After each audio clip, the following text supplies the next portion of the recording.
Hello అండి. ఈరోజు మీ ముందుకి ఇంకో యూస్‌ఫుల్ వీడియోతో వచ్చేసాను.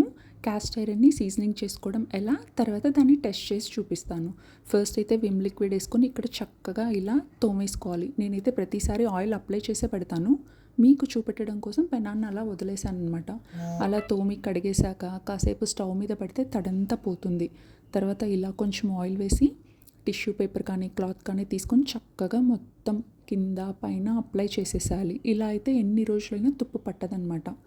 ఇలా చేసుకున్న తర్వాత మీకు ఇంకా ఎక్సెస్ ఆయిల్ ఉంది అనిపిస్తే ఇంకొక టిష్యూ తీసుకొని చక్కగా వైప్ చేసేసేయండి. ఎక్సెస్ ఆయిల్ మొత్తం పోతుంది.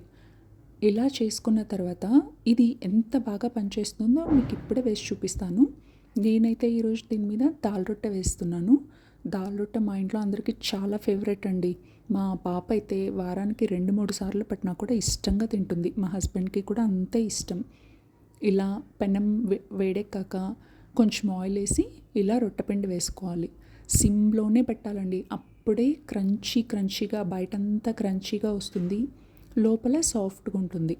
ఎంతైనా ఐరన్ కడాయే అండి. నాన్ స్టిక్లో ఈ టేస్ట్ రాదు. ఇందులో చేసుకుంటే టేస్ట్కి టేస్ట్, హెల్త్కి హెల్త్. సో నేనైతే మ్యాక్సిమం ఐరన్ కడాయిల్లో యూస్ చేస్తాను.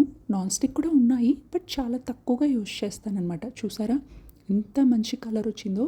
కలరే కాదండో, ఈ టేస్ట్ కూడా సూపర్గా ఉంటుంది. దీని కాంబినేషన్ వచ్చి ఇడ్లీ పొడి విత్ నెయ్యి. మా పాపకి ఇలానే ఇష్టం, బట్ నాకు కొంచెం స్పైసీగా ఉంటే ఇష్టం. సో నేను దీంతోపాటు ఉల్లిపాయ కారం కూడా చేసుకుంటాను. అది చాలా సింపుల్ అండి.